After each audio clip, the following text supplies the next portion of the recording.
So this case really pissed me off. There's one thing that I can't stand. Well, there's many, but one of them is bullies, specifically bullies with a lot of money. Let's get into this case.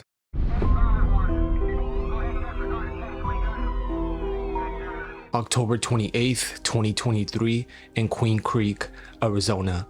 A boy who is in major distress calls 911 and tells the dispatcher to send help as soon as possible. Let's listen to the call, and as always, I'll give you all the info after. 911 emergency. Hey, I'm at a party, and What's going on? Take a deep breath. There's a bunch of people out here with guns and jumped my friend, and he's knocked out on the ground. Okay, I don't even know where. Okay, you're in Queen Creek, is that right? Yes, ma'am. Okay. The cops already came. Okay, you said there was guns. Was anyone threatened with the gun? No, nobody was threatened with the gun. I just know of people who had the gun. Okay. He's been out unconscious for like 2 minutes. We need people over here. Okay, I'm getting them started, okay? Don't hang up. Just stay on the line with me. Thank you so much. One of my friends broke his wrist. The other one's knocked out on the ground. Okay. I'm scared. So there's one person that's unconscious and then another person with a broken wrist? Yeah, so there's some lifeguards here, so they're helping him out, getting him in a safe position, so he's Okay. All right, just stay on the line with me, okay? They're on the way already. I'm just going to keep asking you some questions while they drive, okay? Yes, ma'am. Do you know the people that did this? Are they still there or have they left? I don't know if they left or they're still here. I got out of there as quick as possible, so I didn't get hurt. I don't know the people that are here. We don't have any beef with them or anything. Okay. Do you know if they, had a vehicle or were they just on foot? I don't know. Hey, just okay. lay your wrist on your pants or something. I don't know what you want. I know, dude. Let them know what do that I there's do medics on the way, okay? Okay. Are they bleeding at all? Yeah. Hey. Yeah. Okay. He's bleeding on his knee, and he cracked his chin open, and he's anywhere super, that they're super bleeding, pale. just put pressure on them, okay? There is medics and police on the way, all right? Is there a gate needed to get into the neighborhood, do you know? No, there's not. No gate at all, okay. No, they're doing CPR on him. Okay, there's CPR in progress on someone? Yes, ma'am. Okay. Do you know, did you see the people that assaulted them? Did you see them well enough to get any description, or did you not see it actually happen? They all had ski masks on, and it was... How many was it? A lot. Like 4 or 5 or more? Like 15. Okay.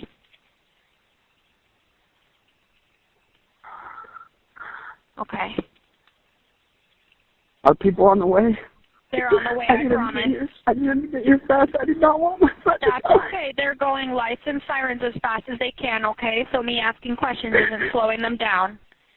We have lots of units that are on the way. Okay. And you said you didn't know about any vehicles that they had? No, I didn't. Okay, and this was at a party at one of the houses right by where you are? Yes, ma'am. Okay. It's just around the corner. I'm on 194th Street. I don't know. That's where I'm seeing you. That's where you're mapping on my computer here. So I know where you are, okay? Yeah. Okay. Should I call my dad? Yes, call your dad. Oh, my phone's shattered.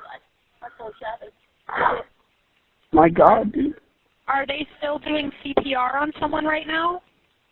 I think so. Okay. So do we know if that person was breathing or not? He was breathing, and then I came over here because there's a bunch of people there telling me not to call the cops, but it's the safest thing to do. I'm scared. I don't know what to do. Okay. You're doing the right thing. You're doing really good in giving me all the information that I need, okay? Ma'am? What? Is there something else going on right now? No, I'm just scared. Okay. Yeah, I understand that. It's really scary. Was there any, did you see the guns, or did you just hear that they had guns? I heard that they had them. I did not see them. Okay. So it's secondhand, so I did not see that they had them. Okay. Man. We need you over here. Oh, I'm sorry. Don't tell it. Just tell it. No, we just died. We saw that thing like joked. Are you guys outside right now, or are you inside a house? I'm outside. You're outside. Wait, okay. I don't know where we are. That's okay. We have your address, and the officers are very close, okay? They're going to be there in about 1 minute. Yes, ma'am. What is Yes, your ma'am. name? Job, okay? Yes, they're here. Okay, I'll go ahead and let you go so they can help you out, okay? Oh, I can just hear the sirens. Can you stay until Okay. they get here? Absolutely. You let me know when you see them, okay? Can I Yes, confirm, ma'am. is your phone number here? Is it 4? Yes, it is. Okay. I can hear them in the background there. Let me know when you see the cars.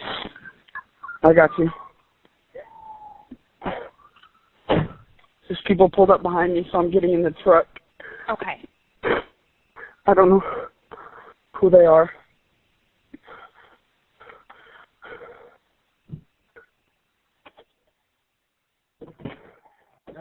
So when I first listened to this call, I was a bit confused because the boys said that there were cops already on scene, but for some reason they left the scene, which doesn't make sense. But it turns out that there were multiple 911 calls around that area regarding some huge Halloween party. 911 emergency.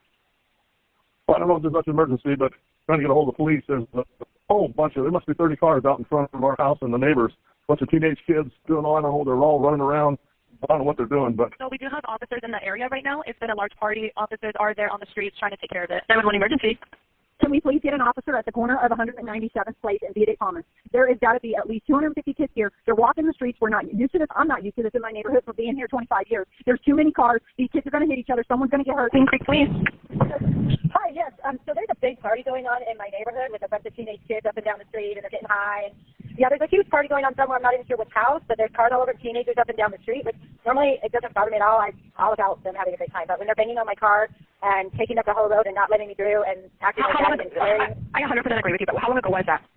literally 3 minutes ago. So, according to reports, police said officers didn't notice a big party at the time, and when the first 911 calls were made, officers left because they reportedly went to a high priority call in another area. And to be more specific, at 9:07 p.m., QCPD's Dunn Emergency Line receives a call about a possible disturbance involving juveniles near 194th and Via del Oro. Teens were seen leaving the area, but no illegal activity was observed, and officers were diverted to another call. 9:49 p.m., QCPD receives a 911 call about an assault in the area of 194th Street and Via del Rancho. Officers arrived within 3 minutes and found a teen lying in the roadway. They administered life-saving efforts until paramedics arrived and took him to the hospital. Unfortunately, that teen was 16-year-old Preston Lord, who passed away 2 days later. And before I tell you the specifics about what happened to Preston and the pieces who did this, they didn't say what 911 call came in first at 9:49 p.m.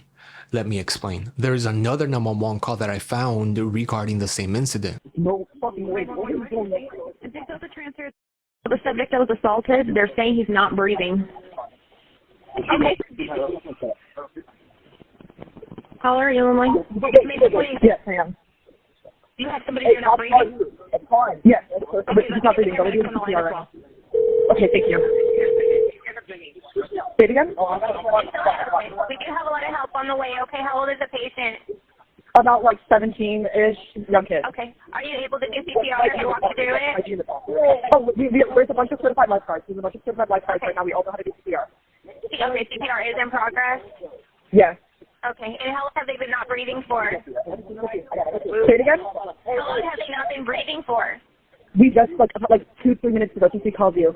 Okay. And do we know what caused them to stop breathing, or what happened? We don't know, but he just got jumped. And Okay. here, Just have me them over. Okay,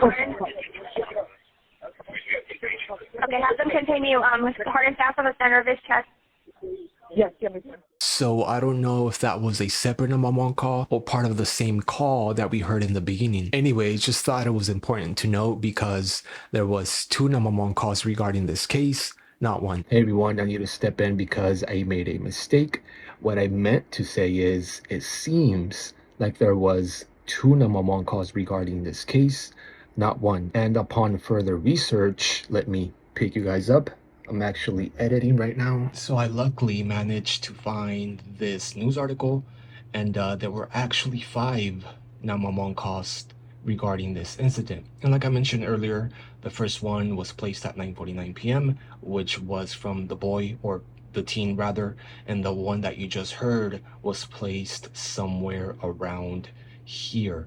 Anyway, the chief is gonna explain it a little bit better than me. Back to the video. The police chief also clarifying confusion on 911 calls coming in that night. He says only 1 call came in from the party Preston was at before his death. The original call was not the chaos that everybody thinks of when the attack happened, so it wasn't obvious. Chief Bryce says many of the calls they released last week with the report were actually 911 calls from another party about a mile away, a party he says was much more out of control. He says when his officers checked the party Preston was at, it seemed under control, and that's when they turned their focus to a separate domestic violence situation. As we start to hear all these audio tapes, people are putting those in the wrong places. We had 1 call for service. They did not see anything that was criminal, and then they went to the higher priority call. That's how we do things in policing.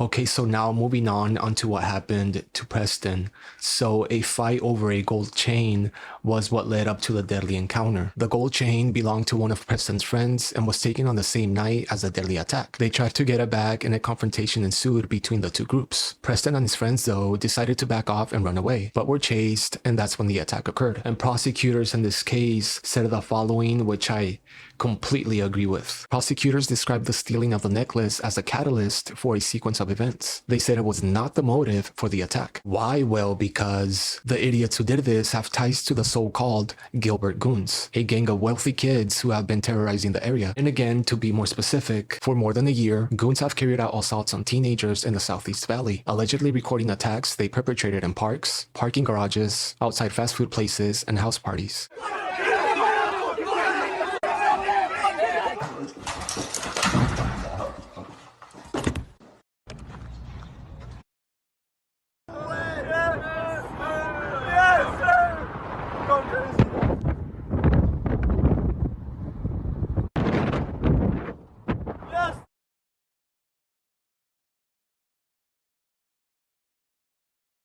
So about 5 months go by before they actually make an arrest. But on Wednesday, March 6, 2024, County Attorney Rachel Mitchell announced that 4 people had been indicted for the murder of Preston. The next day, 3 additional indictments were announced, bringing the total number of suspects to 7. Tristan Biley, William Owen Hines, Jacob Minor, Talon Renner, Taylor Sherman, Dominic Turner, and Talon Vigil. All were charged with first-degree murder, second-degree murder, and kidnapping. Tristan, Jacob, and Dominic were also charged with aggravated robbery. By the way, they all pleaded not guilty. Anywho, police said that messages and Snapchats sent by the suspects in Preston's death made up much of the digital evidence that helped lead to their arrest. And attorney Rachel Mitchell said that her office reviewed over 2,000 pieces of digital evidence, including more than 600 videos. She said the work was a monumental task. Now we're gonna take a look at some of that evidence. Warning though, this is brutal to listen to. Just thought I'd give you a warning. First, what witnesses told police. A family friend of Talon Renner told police Renner said he hammer-pounded Preston in the face 4 times, and everyone surrounded him and started kicking him. Preston was lying face down. Someone climbed over and danced on top of him. Another witness then reveals more and tells the detectives the following. When the male was on the ground, the group of kids began recording and the individual on the ground before they all ran away. Now, messages of confessions from the suspects. A witness told police he or she received a Snapchat message from Renner around midnight after the attack, saying he was in a large fight, killed a kid, and did not know his own strength. Renner also wrote this. I got in a fight, a big group fight, and I accidentally killed a kid. I guess I'm just too strong. Dude, when I read this, my blood was boiling. I was extremely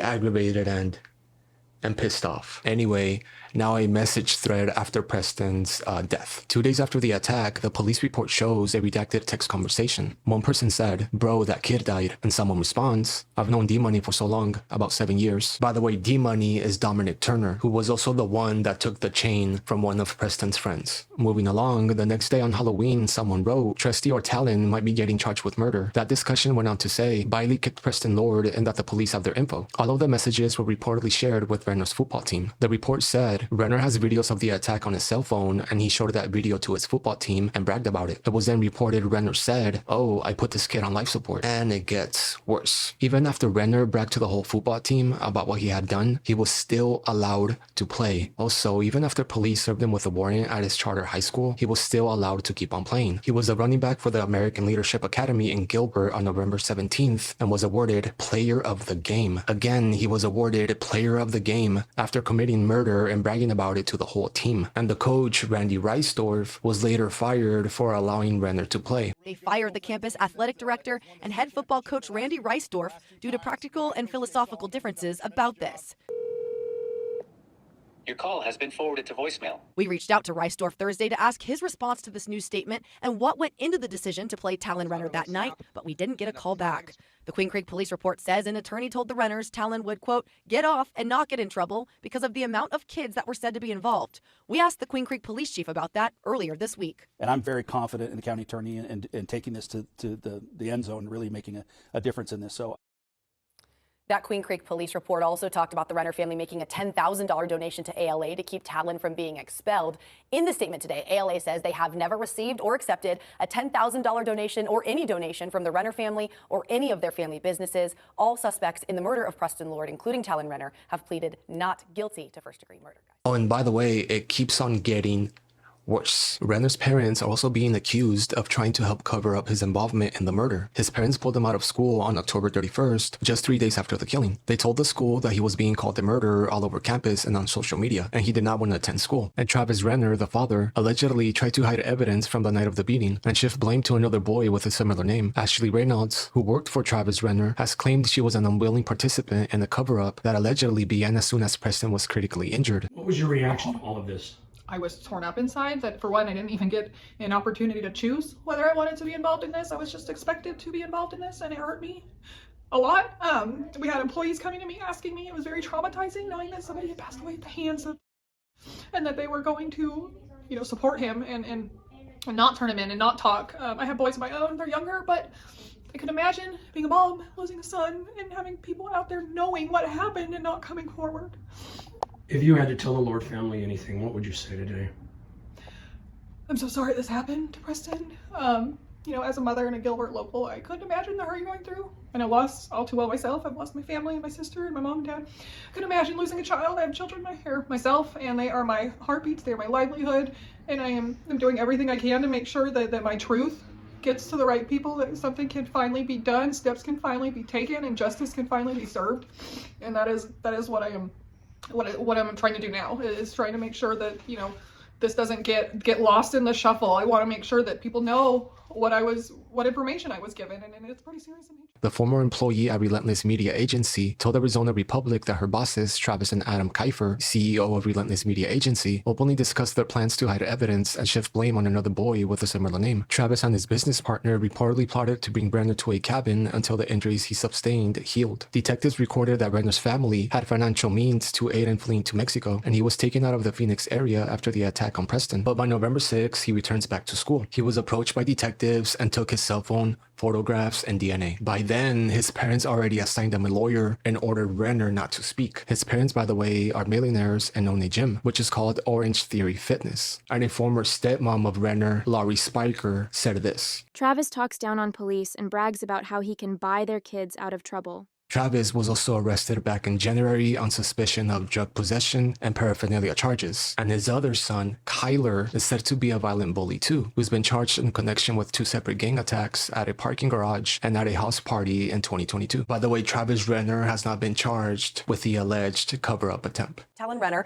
is one of 7 suspects charged with first-degree murder in Preston Lord's death. The police report sheds light on the alleged actions the Renner family took in the days after the attack to hide Talon. Now we know those actions are under investigation. investigation. According to the police report, Talon's father, Travis Renner, had a longtime girlfriend who was close with the family. She told police after the deadly assault, Talon was taken to the family cabin in Show Low, about 3 hours away from where they live in Gilbert. She went on to say while Talon was at the cabin, she was messaging with him on Snapchat. Talon sent her a photo of himself walking the family dog, and she told police she could tell by the photo that his jaw was swollen. She submitted that photo to evidence. That ex-girlfriend also told police that an attorney had advised the Renners to let Talon's hands heal before bringing him back to town. So, did Queen Creek police know he was taken out of town intentionally, and do those actions warrant any charges in terms of impeding the investigation? We are aware of exactly where he was at through all of our investigation, so that is not even a question. So that was part of going through Snapchat and other different types of data that helps us locate people. We're still investigating the allegations from that and trying to find evidence that what is being alleged is a crime, and whether or not we actually can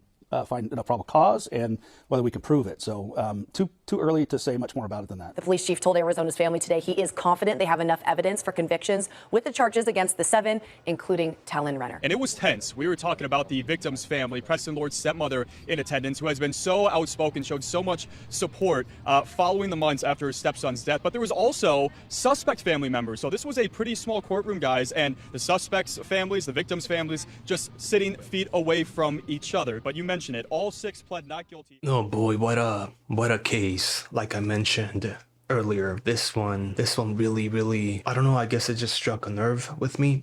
It pissed me off. It's just I mean, there's a lot of cases that are brutal to listen to and to get info on them, but this one, I don't know, that poor kid, 16 years old, and yeah, the way that he was murdered, that he was killed, is just so gruesome and evil, vile, all of the above, But anyway, give me your thoughts on this case. I would really like to know your opinion on this one. And let's move on to the next one.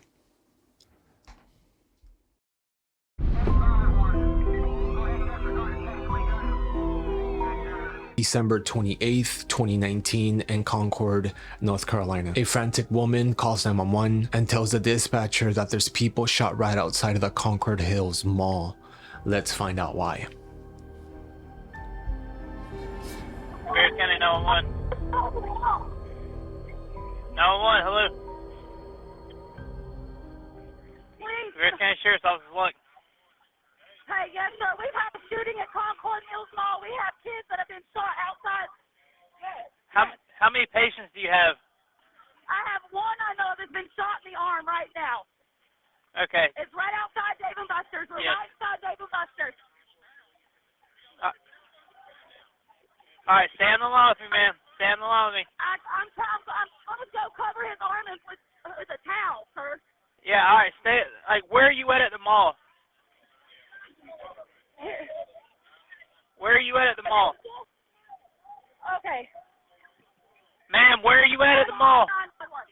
I'm at Dave & Buster's. I'm right at the entrance of Dave & Buster's from the parking lot. All right, and is it just one person that's been shot? Yes, it's just one person that I see right now that's been hurt. All right, he's been shot in the arm? Yes, and there's another one outside that's been shot in the parking lot.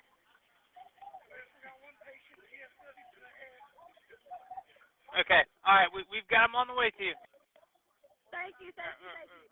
When police get to the scene at 8:40 p.m., they find 3 teenagers shot by the Dave & Buster's. Unfortunately, one of those teenagers was pronounced dead on scene. Her name was Aviana Prospt. She was only 13 years old, and the 2 other teens, ages 15 and 16, were taken to the hospital with non-life-threatening injuries. And according to investigators, this is what led up to the shooting. 18-year-old Dante Milton Black was involved in a verbal altercation with a 16-year-old boy inside of the mall near GameStop. And as the altercation escalated, the 16-year-old said he noticed Dante had a firearm in his clothing. He said he was fearful that he could possibly get shot and exited the mall through the Dave & Buster's. Upon exiting, Dante sees the 16-year-old walking out of the Dave & Buster's and began firing a weapon in his direction, striking 2 teenage boys and killing 13-year-old Aviana Prospt. The Concord Police Department also said this. The 2 male juveniles and Ms. Probst were not involved in the altercation that led to the shooting, nor were they the intended targets. Dante Milton Black was arrested and charged with first-degree murder and felony riot. A 15-year-old boy was also arrested in connection with the murder and charged with the same charges. Police said the 15-year-old was an acquaintance of Dante. His name was not released to the media. Right now, a second teenager is in police custody in connection to the murder of a 13-year-old girl over the weekend. This happened at Concord Mills Mall. Aviana Probst died. 2 other teens were hurt. Police already arrested 18-year-old Dante Black in this case. Now, we learned today they also arrested a 15-year-old. Investigators, though, did not release that person's name. The community is holding a candlelight vigil for the 13-year-old girl. And here's a live look for you from Concord tonight. Obviously, it's not good weather. There are tents up. There are umbrellas. It's really kind of the feel you have at a vigil for a 13-year-old, you know? A friend of Aviana's told us she was a caring and kind young girl, and again, she was not the target of this bullet at all. The community also held a meeting this afternoon in response to her death and the violence at the mall. They say everyone in the community needs to get involved to empower local youth so they won't turn to guns. Rest in peace to Aviana. Let's move on to the next call.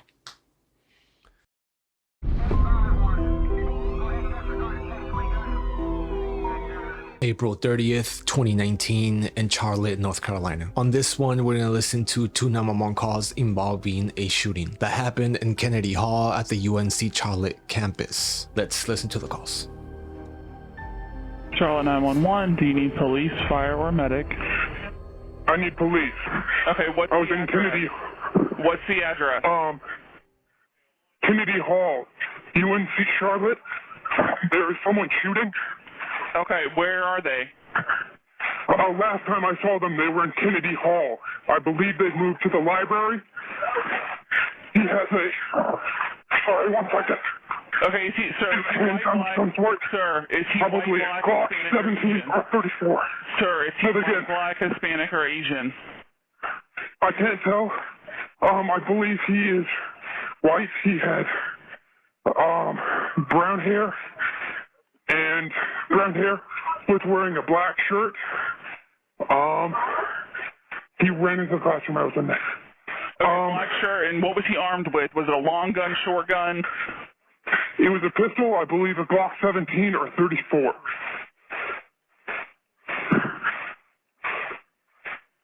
Okay, and you said that he went into the library?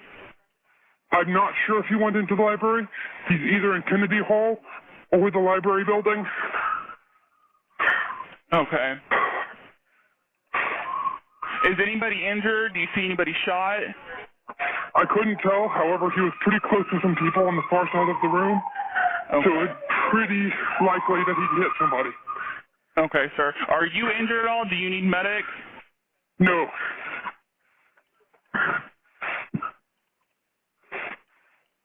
And where are you now, sir? Have you taken cover? I'm standing by Colvard.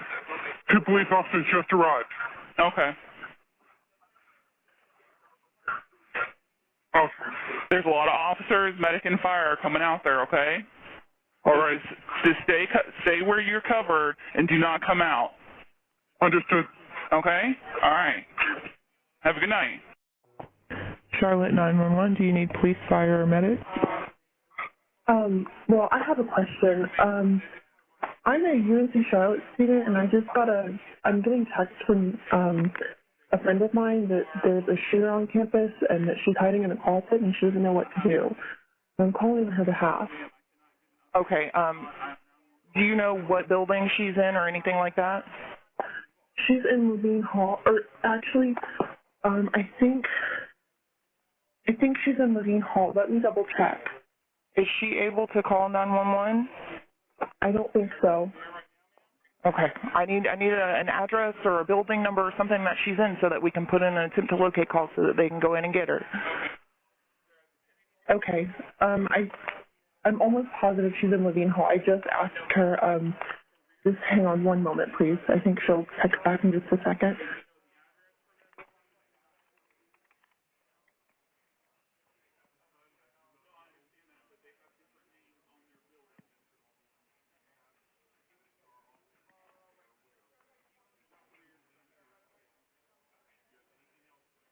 She said that I'm waiting on her to text back, but she just said that she's in a bulletproof office, or a bulletproof closet in the office.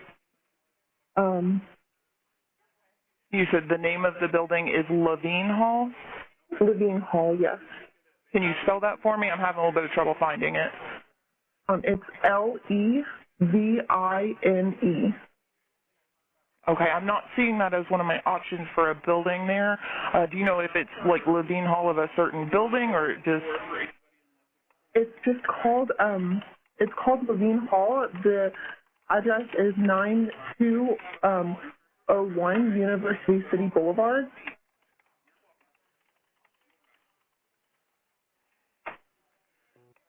Okay, this is your friend you said? Yes. She just confirmed that that's where she is. And she's hiding in a closet in Levine Hall, correct? Yes, it's in the office on the first floor. Okay, and do you know if your friend is hurt at all? No, I don't think so. I think her and her coworkers are just hiding in the closet. Do you know how many people are in the closet with her? I don't know. She just said we are in the closet. I'm assuming it's those that were in the lobby at the time. All right. I do have the call entered for service. We're going to get someone out there to her as soon as possible. If you get any more information and you find out if anyone there with her needs medic, give us a call back at 911. Let us know, okay? Okay. Thank you so much. Yes, ma'am. Bye-bye. Bye. So campus police was actually already there around that area and quickly went into the building where the shots were reported. And surprisingly, the suspect surrendered. Typically in these types of shootings, the suspect either unalive themselves or die by engaging police, but not this time. Anyway, the person who did this is 22-year-old Tristan Terrell. He randomly began shooting with a pistol that he purchased illegally. He shot 6 people, injuring 4 and killing 2. Tristan was charged with 2 counts of murder, 4 counts of attempted murder, 4 counts of assault with a deadly weapon with intent to kill, possession of a firearm on educational property, and discharging a firearm on educational property. Tristan was also a former student at USC Charlotte at the time of the shooting. And something that's really heroic that one of the victims did is that Riley C. Howell knocked Tristan off his feet while he was shooting, which saved lives, but unfortunately it took his own. Talk about heroism. You're going to give first responders, you're going to hear about a couple professionals who are extremely heroic in their response to this incident, which obviously saved lives. What you may not hear is the first and foremost hero, as far as I'm concerned, and his name is Riley Howell. He was probably the second fatality in this incident. His family, as you might imagine, is traumatized and devastated. But when I spoke to the father, one father to another, I told him personally, I wish I had words. What I did tell him is we're committed to the work. But his son, seeing exactly what was going on, did exactly what we train people to do. You're either going to run, you're going to hide and shield, or you're going to take the fight to the assailant. Having no place to run and hide, he did the last. But for his work, the assailant may not have been disarmed. Unfortunately, he gave his life in the process. But his sacrifice saved lives. Rest in peace to these 2 gentlemen here, and shout out to their families. Let's move on to the next one.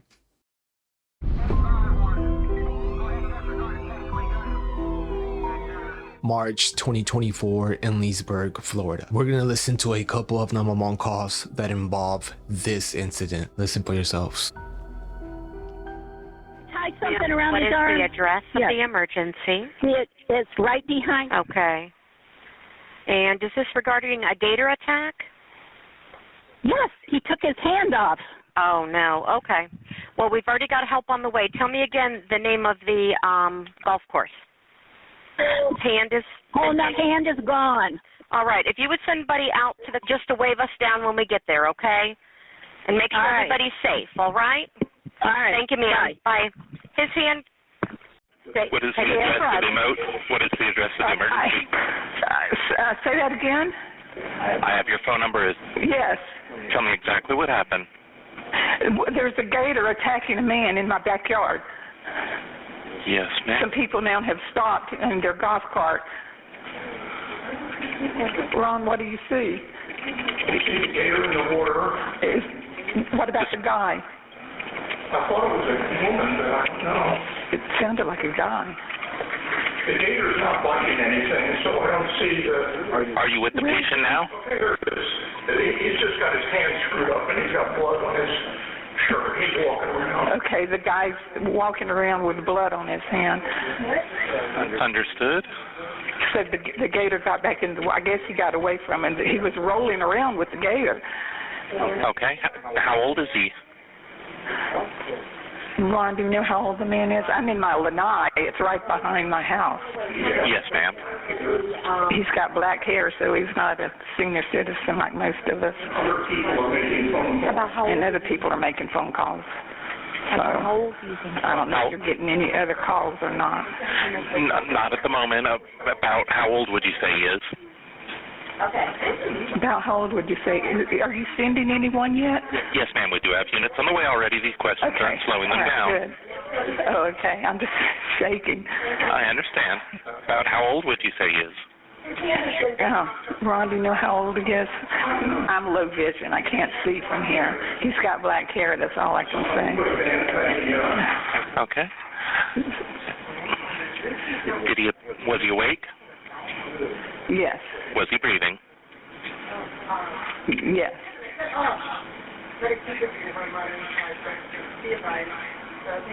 Bear with me, just making some notes for them. He's moaning and groaning. I can hear him. Where's the animal now? He's in the water.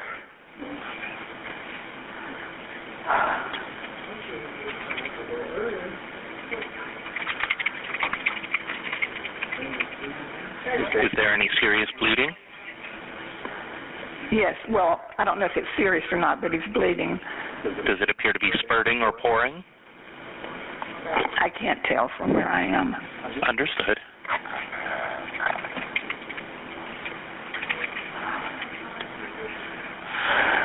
Are they responding normally? Well, he's moaning and groaning constantly.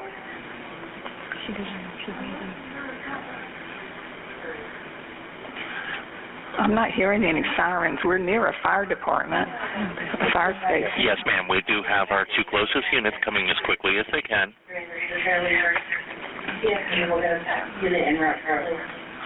Can you tell what kind of injuries they have? Just severe cuts to his hand, I guess. 911. I'm sending the paramedics to help you now. Stay on the line. I'll tell you exactly what to do next. There's other people with him right now. Understood, ma'am. And I just want to confirm your address is...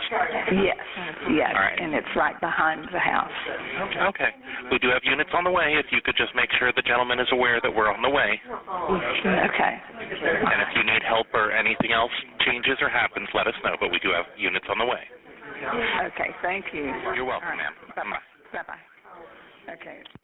So the man survived, which is great news. The man received medical treatment at the scene before a helicopter airlifted him to a hospital in Orlando, and the fate of his hand remains unclear. They're not sure whether it could be reattached or if it must be disposed of. So this unfortunately happened because the man was fishing down in the pond, and when he reeled in a fish, a 9-foot, 3-inch alligator lunged at the victim. After the alligator bit the man's hand off, the animal then abandoned the victim, the fish, and went back into the pond like nothing happened. Very nonchalant, if you will. And the Florida Fish and Wildlife Conservation Commission said the alligator was then trapped, euthanized, and removed from the pond. Florida Fish and Wildlife identify 52-year-old Paul Riggs as the fisherman who lost his hand. While the guy was on the ground facing the gator, right where we are standing, the gator got the guy in the hand, and the two rolled. Riggs, who is from New Jersey, was visiting family in Pembroke Fairways when a massive gator jumped out of a pond and bit off his left hand as he reeled in this fish Sunday afternoon.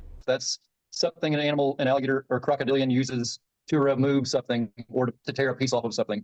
Alligator expert Frank Robb explaining that roll, which is known as the death roll, is a common tactic. The alligator will shift its weight as a means to remove the piece off its prey. They'll do it as a method to try to escape. They'll do it. It's not always in feeding. They use that method for a lot of different things. In Riggs's case, the gator made off with his hand and retreated to the pond. Neighbors and golfers watched in horror, some of them trying to help. Is this regarding a gator attack? Others calling 911 as this attack ensued and he was flown to Orlando Regional Hospital. FWC later euthanized the gator. In a memo sent to residents, Pembroke Fairways HOA essentially reminding everyone to coexist with alligators on property to keep the peace. In addition to keeping the peace, Rob also says while Florida is a retiree's paradise, don't get too comfortable. This man got extremely lucky, and I'm glad that he made it out alive, and hopefully he recovers well. Let's move on to the next call.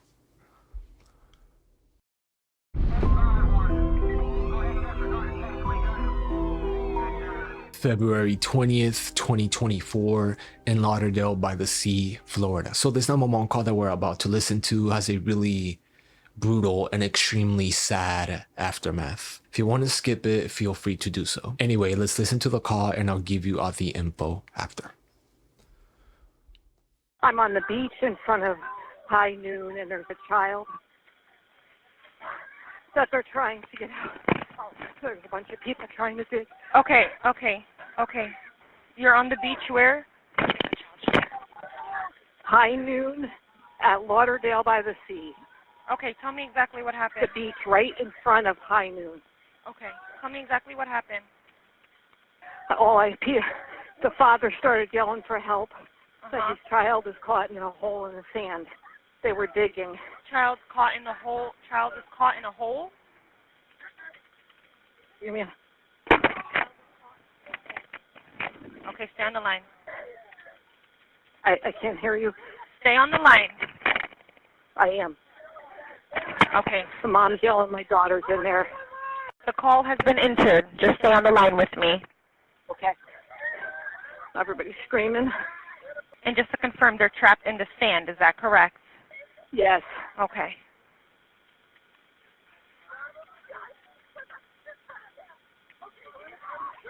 Do you know approximately how old this little girl is? She looked like she was about 7 or 8. Okay. I'm on with 911. There's a child buried. Go ahead. Yes. I'm on with 911.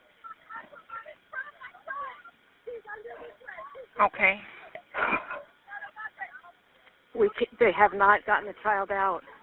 They're digging. Okay, so when I said what part of the body is trapped, is it the whole body? Whole body. I have not. All I can see or everybody surrounding. Okay. All right, stay on the line. Okay, again, that call has been entered. They're en route. Now. Are there any hazardous materials involved? No. Okay. Is anyone else injured?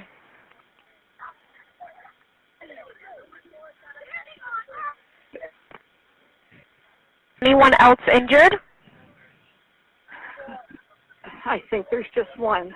Okay. Is the child's head above the sand? I don't know. Hold on.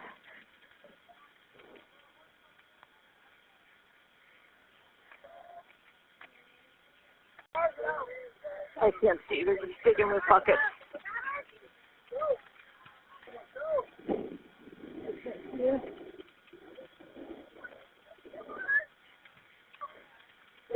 They're asking, is her head above the sand? Yes. No, they do not see her head. They do not see her. Okay. Okay. All right, here comes the sheriff. Okay. All right. I'm updating them. I'm going to stay on the line with you. You let me know when the officers are right with the child. The officer is going to the hole right now. I'm on the beach. So when police get to the scene, there were actually 2 kids trapped inside of the sand hole. 7-year-old Sloan and her 9-year-old brother, Maddox. Her brother was pulled first, but Sloan remained trapped for about 20 minutes. When they eventually pulled her out, she was unresponsive. And unfortunately, she did not make it. And according to reports, this is what happened. Sloan and her brother were digging for seashells in the sand, when all of a sudden, a hole opened up, swallowing both alive. The parents, Reese and Jason, were right there and immediately ran into action to save their kids. They kept digging and digging, even bystanders stepped in to help, but it just wasn't enough. The sand was just too thick and heavy. Last month, 7-year-old Sloan and her 9-year-old brother Maddox were digging in the sand at this Fort Lauderdale area beach when things took a devastating turn. The sand hole suddenly caved in on them. Sloan was completely buried beneath her brother. Jason, you told me this happened in an instant. It's kind of a blur, and it's probably maybe my mind protecting itself, but it just happened so fast. And in my mind, I had her in my hands, but the weight of the sand was too much. It didn't matter that we were literally right there. It was just a hole and there's nothing. And then it just became chaos and horror. Several people frantically calling 911. The father started yelling for help. But his child is caught in a hole in the sand. My husband's up here, and a bunch of men are digging on the beach. People were desperate to help you. I only knew of one. It was a woman who I told her to call 911, and then it turned out she's a nurse. Once Maddox our son got out of the sand, and they were checking him out on the beach, she stayed with him because, like, I wanted to be digging, and so she sat with him the whole time, and she was just so kind. The family says it took nearly 20 minutes to fully get the children out of the hole several feet deep, but say it felt like time stood still. Sloan was rushed to a nearby hospital. Tragically, she did not survive. What would you say to those people who were on the beach who jumped in? I'm sorry. I'm so sorry. You witnessed pure horror. Thank you to the first responders. The hospital, everyone. Everyone tried their hardest, and unfortunately it didn't work out in our favor. Experts warn that sandholes, even relatively small ones, pose serious danger on the beach. Take a group of kids ages 5 to 11 years old, all varying in height. The shortest 3'7", the tallest 4'11". Experts say any hole dug should be no deeper than the knee of the shortest person digging it. In this case, about 9 inches. Was there a lifeguard on duty on the beach, or was this just sort of an open public beach? I think it's just an open public beach. Yeah, that would be something we would like to see change if we can.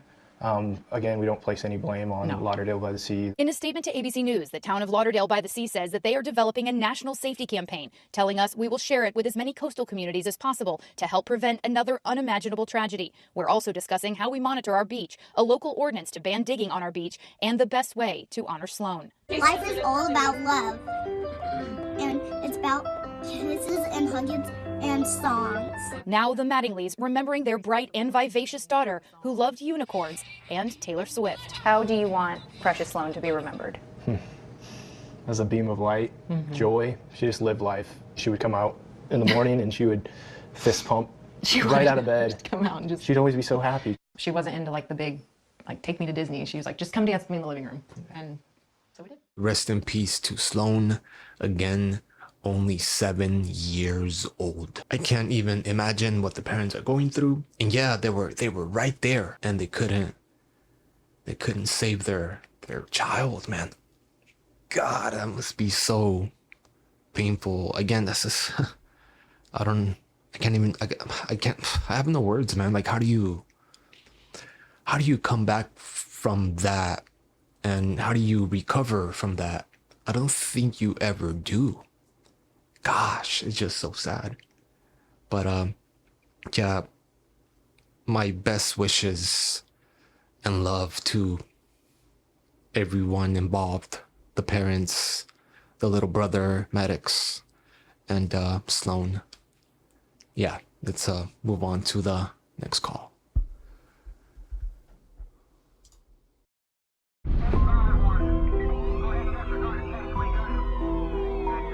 August 13th, 2019, in Gastonia, North Carolina. A manager from Buffalo Wild Wings calls 911 and tells the dispatcher that there's an armed man in the parking lot and is... Let's listen to the call.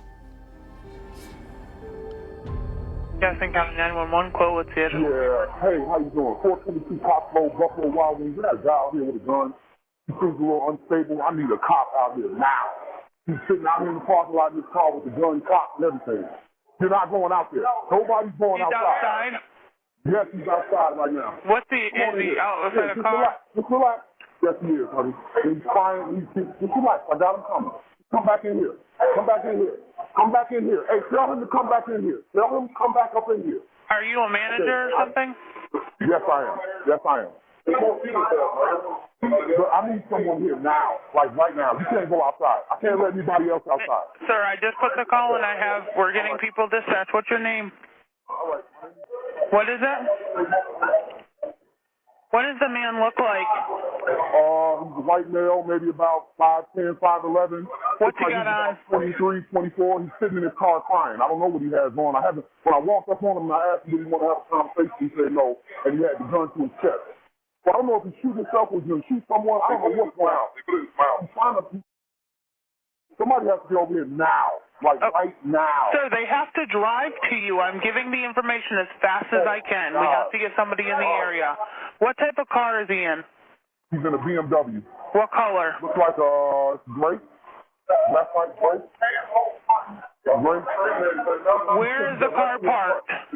Directly in front of the building. In the first row in front of the building? Yes. You seen him out there getting the car? No, I did not. I don't know if he was in the army or what. I was just sitting there and I said, hold some crime, and I thought he was holding the phone. And I was over there looking, had a gun and stuff. Yeah. Has he threatened anybody else with the gun? No, he hasn't threatened anyone.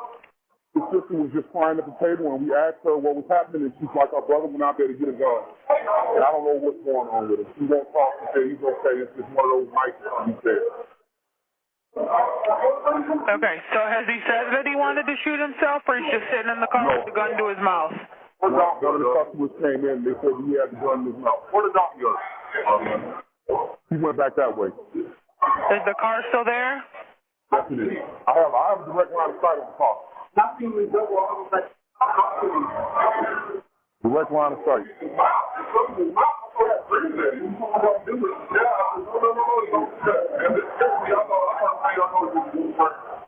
Wow, man. Poor kid, man. Poor kid. It's not that bad, you know. You said he's a white male, correct? Yes. Is he still in his car? Yes, he is. Okay. Is anybody with him? His sister is with him, but she's on the inside of the building. Who's with him? His sister. All right, are you near his sister? Can we get his name? Yeah, sure.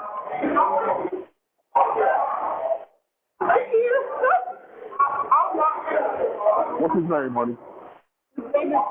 He too? Was he in the army? That's what it is. Damn it. Okay, just relax. Here, come on, hold my hand. You can relax, okay? Sir, did you say... Yes, ma'am, I did.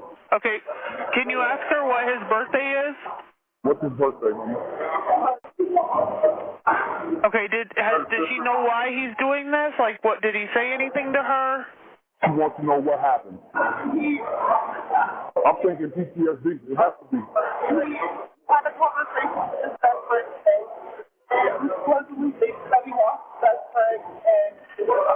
He lost his best friend. He started freaking out. Took a couple of shots.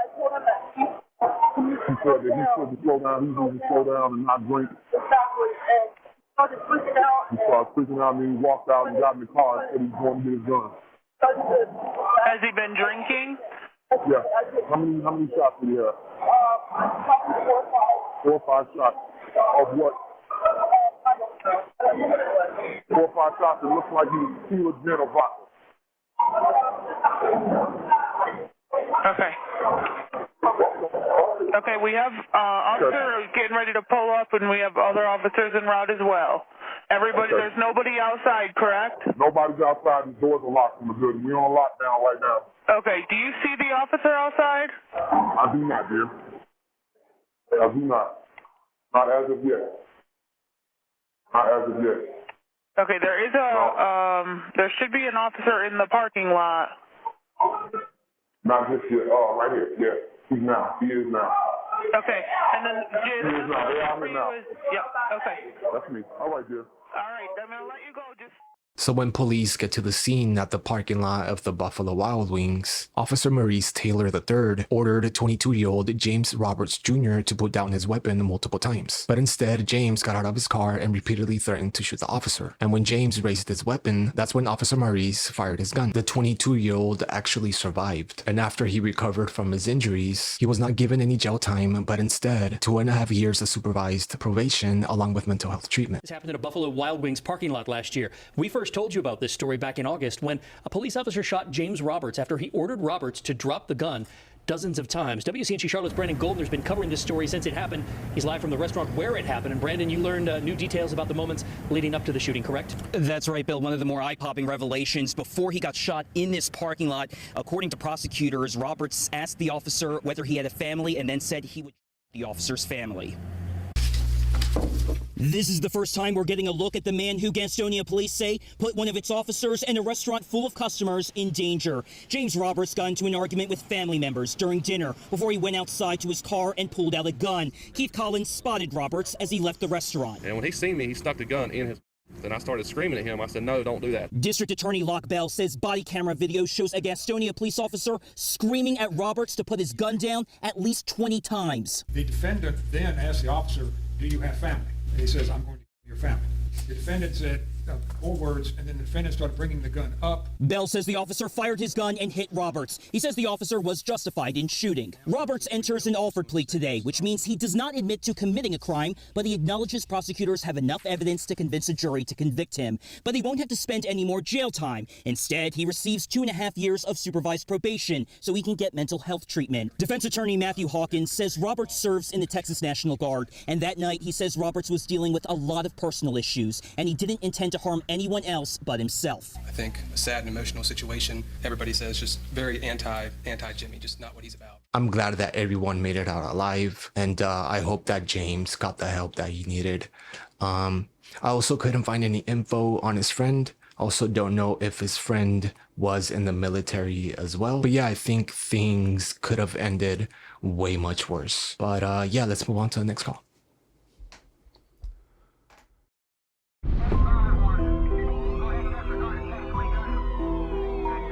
May 2023 in Shelby, North Carolina. This last time I'm on call is crazy to listen to.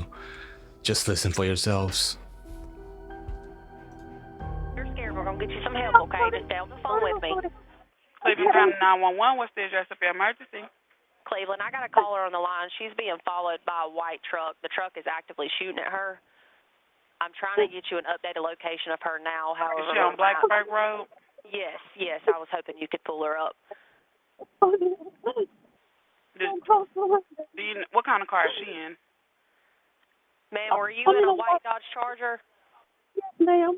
She's in a white Dodge Charger. The truck is just a white pickup truck. She doesn't know who it is or what kind of truck it is. You said she's in a white Dodge Charger? Yes, she's in the white Dodge Charger and being followed by the white pickup. Please,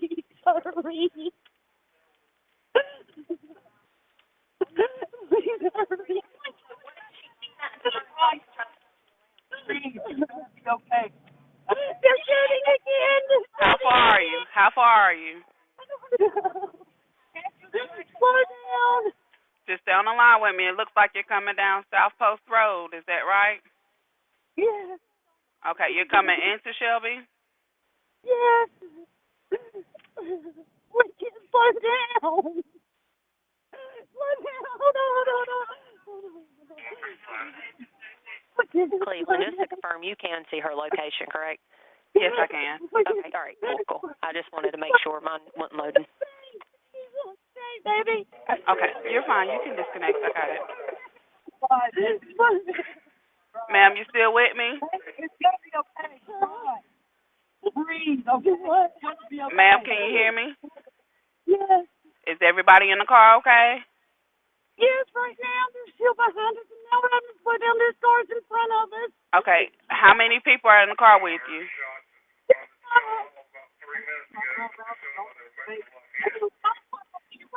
Are you the driver or are you in the passenger seat?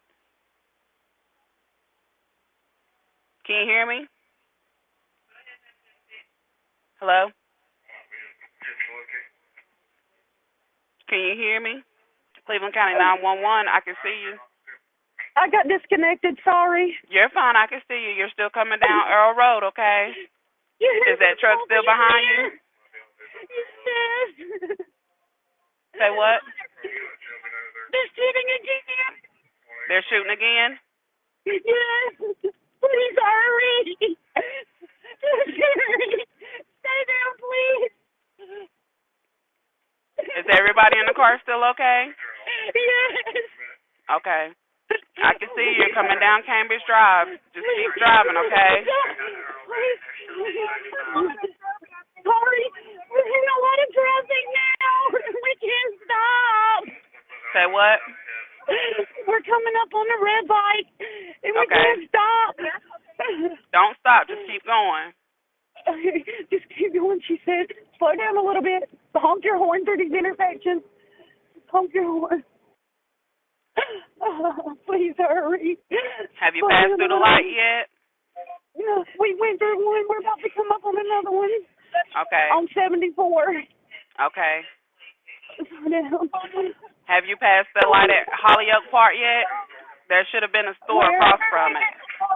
We're right here at, slow Slow down. Slow down.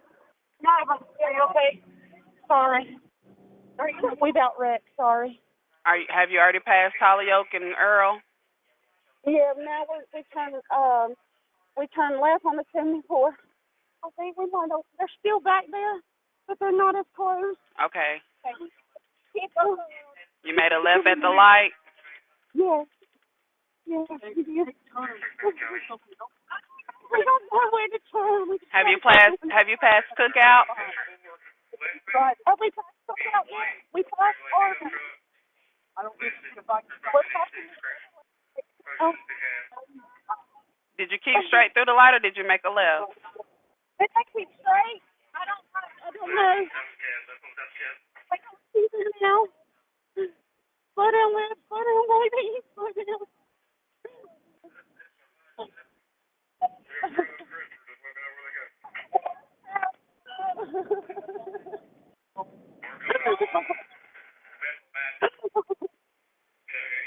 It's gonna be okay. Tell me your name. I think we lost them. I'm not sure though. Tell me your name. How many people are in the car with you? 5. 5? Is everyone okay? Yeah. I don't know if they're still behind us or not.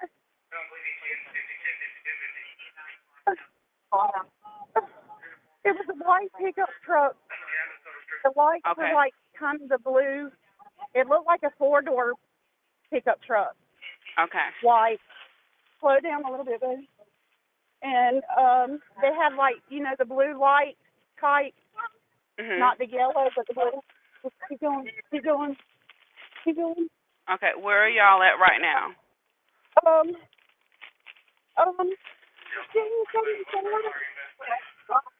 Just going straight.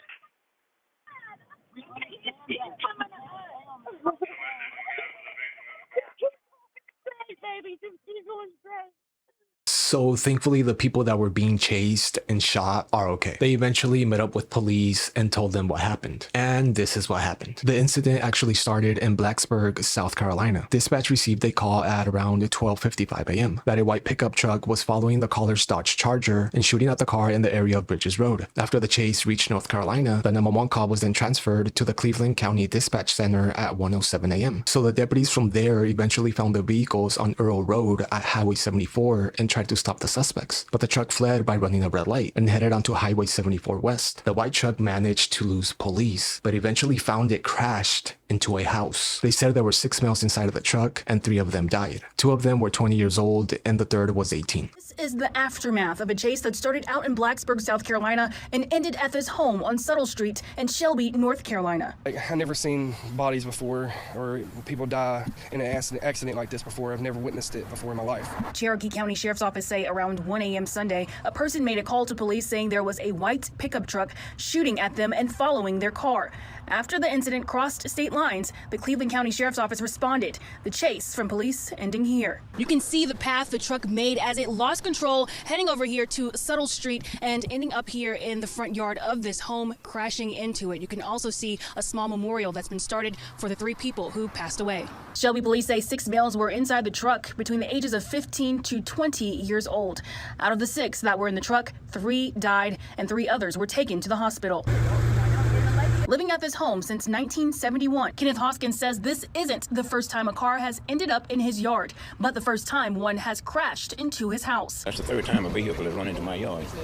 So I don't have my grandsons playing out here in the front yard or on the porch. I keep them in the back porch when they're over here.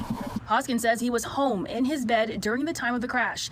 He says he's glad the truck didn't come any closer to his bedroom and glad he wasn't in the living room. A lot of times I'm up that time. I'm on 1 o'clock in the morning sitting right where the wall was busted out. The boy hit the body. The boy was thrown out. He came through my window, knocked out both windows. He landed in the living room. The state should have put a retaining wall in here. As for the person driving in the car that was being followed by the truck, police say the car was hit by bullets, but no one in the car was injured. Now, police say the shooting from the white truck, the people that were shooting from the white truck were very persistent and appeared to be determined to kill the people they were chasing. This investigation is ongoing with the Cherokee County Sheriff's investigators. They are conducting their own investigation of the incident in their county. I couldn't find any details on why this happened or why why they shot at the other vehicle.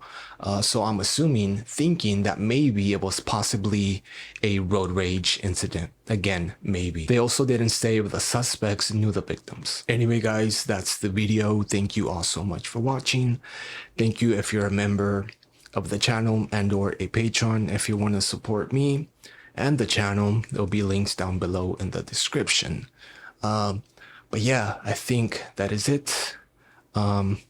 Hopefully you learned something from watching one of these videos. And I almost never know what to say when I'm ending a video. But yeah, I hope you're doing fine.